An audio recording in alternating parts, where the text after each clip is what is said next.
धाकड़ खबर बेखौफजुमा बेबाक अंदाज। नमस्ते, गुड इवनिंग।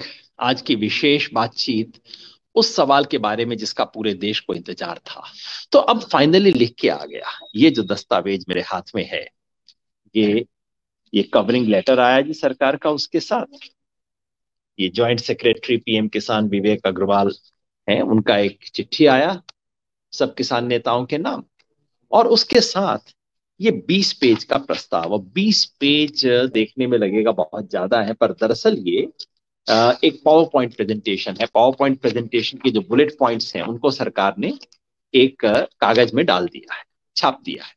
तो फिर प्रस्ताव क्या है? सरकार का मूल प्रस्ताव ये है, कहती है सरकार, कि वो प्रावधान जिन पर किसानों का आपत्ति है उन पर सरकार खुले मन से विचार करने को तैयार है। ये बात तो अच्छी लगती है कि चलिए, वो कहती हैं कम से कम सरकार ये स्वीकार करती है। पहली बार किसान को सुना है, सरकार को सुन गया है कि किसान क्या कह रहे हैं।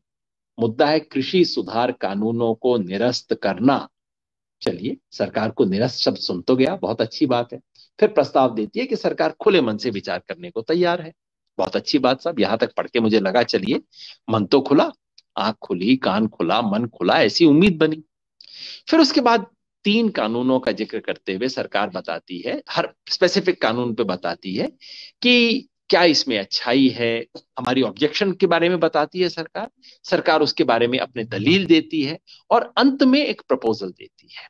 मैं सिर्फ प्रपोजल पे लिमिट रहूंगा, क्योंकि कितनी लंबी सरकार की कहानी आपको सुनाऊं उसका कोई फायदा नहीं है। प्रपोजल कुल मिला के जो पहला कानून है, एसेंशियल कमोडिटीज एक्ट, जिसे हम कहते थे जमाखोरी और कालाबाजारी का कानून, सरकार ने जमाखोरी और कालाबाजारी को खोल दिया है। सीधी बात यह, सरकार क्या कहती है? कुछ नहीं कहती। एक शब्द नहीं है आज के प्रस्ताव में, जिसका मतलब है सरकार ये कह रही है भैया इसमें कुछ नहीं बदल सकते, इसमें तो अमेंडमेंट भी नहीं कर सकते, जैसा है वैसा ही रहेगा। यानी कि व्यापारियों को, स्टॉकिस्ट को अनलिमिटेड स्टॉक बनाने की छूट हमने दे दी है, अब भी रहेगी, हम इसको बिल्कुल नहीं बदलेंगे। दूसरा, पराली वाला कानून, जिसमें किसानों के ऊपर 1 करोड़ तक जुर्माना लगने की गुंजाइश है, 5 साल तक सजा होने की गुंजाइश है। और किसान संगठनों ने कहा था इस कानून को खत्म करो, या कम से कम इस कानून के दायरे से किसान को निकाल दो। सरकार उस पर क्या कहती है? बड़ा खुला सा रूप में, खुला मन भी है, खुला दिमाग भी है, और लगता है इन्हें सोचने का कोई वक्त भी नहीं मिला है। सरकार क्या कहती है कि इस संबंध में किसानों की आपत्तियों का समुचित समाधान किया जाएगा। अब ये बात अगर आप 1 महीना पहले कह देते तो मैं समझ सकता था कि ठीक है, अभी सोचा नहीं है, समुचित समाधान कर देंगे। लेकिन 13 दिन बात करने के बाद अगर आप कहते हो कि समुचित समाधान करेंगे, इसका मतलब है कि आपने अभी तक सोचा नहीं है, आपके पास कोई कॉन्क्रीट प्रपोजल नहीं है। बिल्कुल इतनी लिमिटेड बात तो कही जा सकती थी ना, कि इस कानून के असर से किसान को हम बाहर निकाल देंगे, इंडस्ट्री पे लागू करो, दूसरे पे करो, किसान को तो इसकी मार से बाहर रखो। ये बात नहीं कही गई है। बिजली के कानून के बारे में सरकार कहती है कि अभी तो ये प्रस्ताव है, चर्चा के लिए रखा है। बिल्कुल ठीक बात है। किसान क्या कह रहे हैं कि इसको आप बाहर करो, आप लिख के दो कि अब आप इसको कानून नहीं बनाओगे। सरकार ऐसा कुछ नहीं कहती है। सरकार कहती है कि किसानों की विद्युत बिल भुगतान की वर्तमान व्यवस्था में कोई परिवर्तन नहीं होगा। वर्तमान व्यवस्था अगर गलत है तो, और दूसरा, वर्तमान व्यवस्था तय कौन करेगा? वर्तमान व्यवस्था में परिवर्तन होगा, किसानों के बिल बदलेंगे या नहीं बदलेंगे, ये तो इलेक्ट्रिसिटी बोर्ड तय करेगा ना। केंद्र सरकार का ये कानून कहता है कि किसानों को सस्ती बिजली देना बंद करो। उसके बाद तो आगे तो व्यवस्था में परिवर्तन तो राज्य सरकारें कहेंगी। सरकार हाथ झाड़ के बैठ जाएगी, हम क्या करें साहब, हमने तो सिर्फ बोर्ड को जनरल कंडीशंस लगाई थी, उसमें कुछ नहीं। फिर आता है एमएसपी का मामला। एमएसपी के बारे में सरकार क्या कहती है? 1 मिनट, हाँ सॉरी, पहले दोनों बिल की बात मैं कर लूं। कॉन्ट्रैक्ट फार्मिंग, कॉन्ट्रैक्ट फार्मिंग के बिल के बारे में सरकार कहती है कि हम 3 बदलाव करने को तैयार हैं। किसान आंदोलन ने कहा था कि इससे तो किसान दब जाएगा, पिस जाएगा, किसान के खिलाफ एक तरफा कानून होंगे। सरकार कहती है कि हम एक परिवर्तन ये कर सकते हैं कि कॉन्ट्रैक्ट की रजिस्ट्री, जब तक राज्य सरकार कोई व्यवस्था नहीं बनाती कॉन्ट्रैक्ट को रजिस्टर करने की, तब तक उसकी 30 दिन के अंदर एसडीएम के पास रजिस्ट्री हो जाएगी। ये ना तो हमारी कोई बड़ी मांग थी, ना इसके अंदर कोई बड़ा मुद्दा था, पता नहीं पॉइंट बनाने के लिए पॉइंट बना दिया।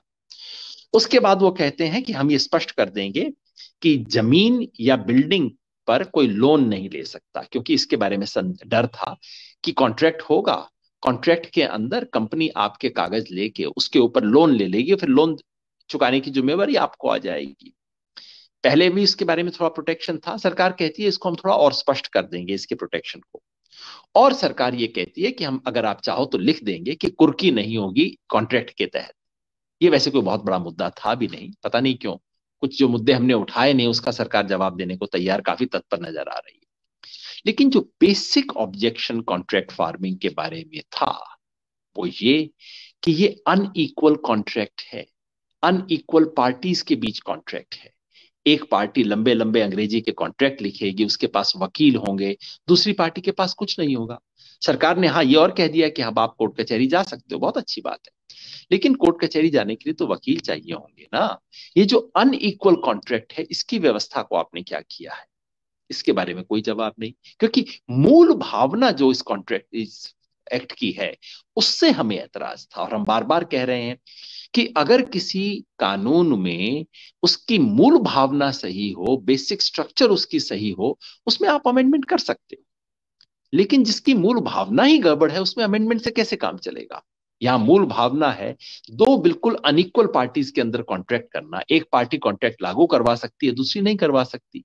एक पार्टी कॉन्ट्रैक्ट की इबारत लिख सकती है, दूसरी लिख नहीं सकती। एक समझ सकती है, दूसरी समझ नहीं सकती। और वो अगर आप इस कॉन्ट्रैक्ट के फार्मिंग के एक्ट को दूसरों के साथ जोड़ के पढ़ें तो किसान को एक ऐसी स्थिति में धकेला जा रहा है जहां किसान के पास कॉन्ट्रैक्ट करने पर मजबूरी हो जाएगी। सरकार कहती है आपकी खुशी है, कॉन्ट्रैक्ट करो या ना करो, लेकिन अगर आप बाकी सब व्यवस्था के साथ जोड़ के देखो तो किसान की मजबूरी होगी कि वो कॉन्ट्रैक्ट करेगा। तो कॉन्ट्रैक्ट फार्मिंग का जो बेसिक ऑब्जेक्शन था उसके बारे में कुछ नहीं कहा गया। अब आखिरी एक्ट, मंडी वाला एक्ट। मंडी एक्ट के बारे में सरकार कह रही है चलिए हमने तो बहुत बड़ा संशोधन कर दिया। क्या क्या संशोधन? सरकार दो संशोधन की बात करती है। सरकार कहती है हमने कहा था कि देखिए प्राइवेट मंडी आएगी, प्राइवेट मंडी के साथ अनइक्वल कंपटीशन होगा। तो सरकार कहती है ठीक है आपकी बात को हमने मान लिया, और पहला कि निजी मंडियों का जो निजी मंडी जो बनेगी उनके ऊपर भी सरकार, राज्य सरकार अगर चाहे तो सेस या फीस, कोई शुल्क या फीस लगा सकती है। और राज्य सरकार चाहे तो किसानों का जो ट्रेडर है वहां पे मंडियों में उनका रजिस्ट्रेशन भी करवा सकती है। टीवी पे कुछ और बोल रहे हैं, टीवी पे सरकार के प्रवक्ता बोल रहे हैं कि साहब हमने तो ये कह दिया है कि प्राइवेट मंडी के ऊपर भी सेस लगेगा, फीस लगेगी, मगर उनका प्रस्ताव ये नहीं कहता है। प्रस्ताव कहता है अगर राज्य सरकार चाहे तो वो ऐसा कर सकती है। भाई राज्य सरकार क्यों चाहेगी? राज्य सरकार के ऊपर भी उन्हीं मंडी वालों का होगा। हमने ये तो नहीं कहा था कि राज्य सरकारें सिर्फ ये करें। हमने कहा था कि इससे तो आप इस बात को खोल रहे हो, जिस राज्य सरकार की इच्छा हो चाहे, जो राज्य सरकार की इच्छा नहीं होगी वो नहीं चाहेगी, फिर किसान दौड़ेगा। ये देखिए बिल्कुल साफ साफ लिखा हुआ है कि राज्य सरकार निजी मंडियों के रजिस्ट्रेशन की व्यवस्था लागू कर सके, मंडियों में लागू सेस शुल्क की दर तक सेस शुल्क निर्धारित कर सकेगी। करना उसके लिए अनिवार्य नहीं होगा, यही असली बात है, कर सकेगी। यानी कि अगर चाहे तो अनइक्वल कंपटीशन होगा, प्राइवेट मंडी दूसरी तरफ, सरकारी मंडी दूसरी तरफ। और जैसा हम बार बार कहते हैं साल 2 साल की बात है, प्राइवेट मंडी खड़ी हो जाएगी, सरकारी मंडी बैठ जाएगी, उसके बारे में कोई समाधान नहीं। और फिर असली बात मैं कहता हूं, देखिए जो मूल प्रस्ताव है इसका, किसी भी कानून का एक एसेंस होता है। इस कानून का एसेंस क्या है कि सरकारी मंडी के अलावा प्राइवेट मंडियां बनाई जाएंगी। किसान को जरूरत किसकी है? प्राइवेट मंडी की नहीं है। किसान को जरूरत है कि मंडियों की संख्या बढ़ाई जाए, देश में कम से कम 20-22 हजार मंडियां चाहिए। किसान को जरूरत है कि मंडी की फंक्शनिंग को बेटर बनाया जाए। किसान को जरूरत है कि मंडी में दाम को एश्योर किया जाए। ये सब नहीं कहती है सरकार। और किसान को इस कानून से डर ये है कि वो सब करने की बजाय सरकार हाथ झाड़ के खड़ी हो जाए, ये कहेगी अभी अंबानी जी लगाएंगे, अडानी जी लगाएंगे, ये मंडी लेके आएंगे, इससे आपको मिलेगा, हमारा काम नहीं है सब चलाना। यही किसान का डर है, और उस डर को एड्रेस करने के लिए कुछ भी नहीं है। आखिरी बात बच गई एमएसपी की। सरकार कहती है भाई हमने तो एमएसपी वाली बात मान ली। देखिए मैं आपको पढ़ के बताता हूं इसके अंदर लिखा क्या गया है। सरकार ये कह रही है कि एमएसपी, केंद्र सरकार एमएसपी की वर्तमान खरीदी व्यवस्था के संबंध में लिखित आश्वासन देगी। अंत में देख लीजिए क्या लिखा है, लिखित आश्वासन देगी, यानी कि आश्वासन दिया नहीं है।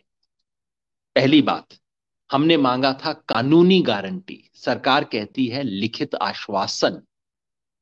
कानून हक देता है, आश्वासन दिलासा देता है।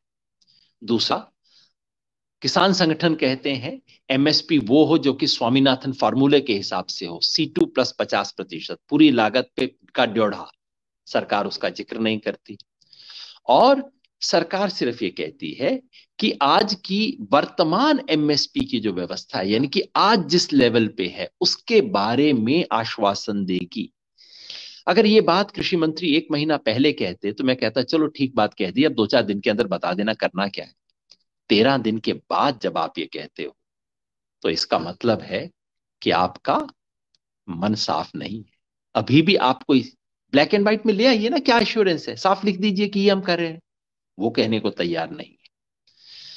मतलब सारी बात का लब्बो लुआब ये कि जब हमारे प्रतिनिधि साथी गए थे सरकार से बात करने तो उन्होंने कहा था यस और नो। आप साफ बताइए, आप हाँ कह रहे हैं या ना कह रहे हैं, कानूनों को निरस्त करेंगे या नहीं। आज के इस 20 पेज के फर्रे को पढ़ने के बाद ये बिल्कुल स्पष्ट हो गया कि सरकार का जवाब है नो। सरकार कानून निरस्त नहीं करेगी। सरकार ने मन बना लिया है। मुझे कल शाम को लगा था कि नहीं, सरकार का कुछ तो रवैया बदलेगा। अखबार वाले भी कह रहे थे कि नहीं ऐसा, देखिए एक कानून तो तैयार निरस्त करने को तैयार है, किसी ने कहा 2 कानून निरस्त करने की तैयारी भी हो गई, अब आप लोग जिद मत करना।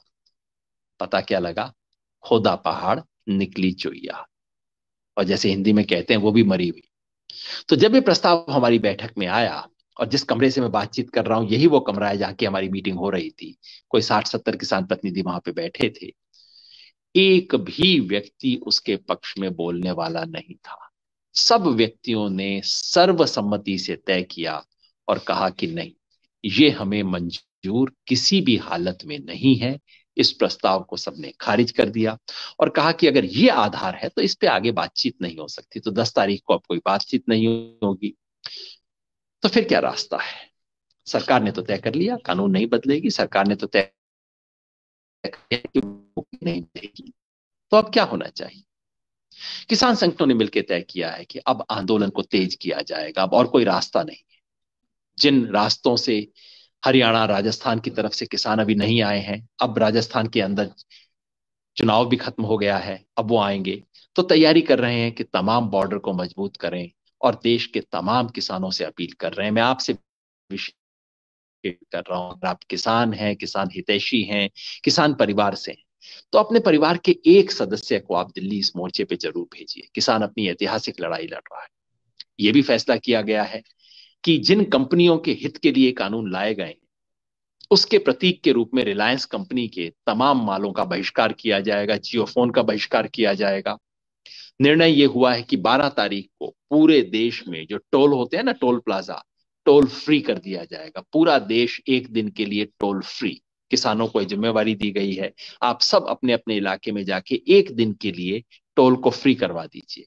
और 14 तारीख को पूरे देश के पड़ोसी जो इलाके हैं, इन सब इलाकों से किसान दिल्ली की तरफ कूच करेंगे, और जो दूर के इलाके हैं वहां अपने अपने मुख्यालय में, जिला, ब्लॉक, तहसील मुख्यालय में किसान पक्का मोर्चा लगाएंगे, धरना शुरू करेंगे।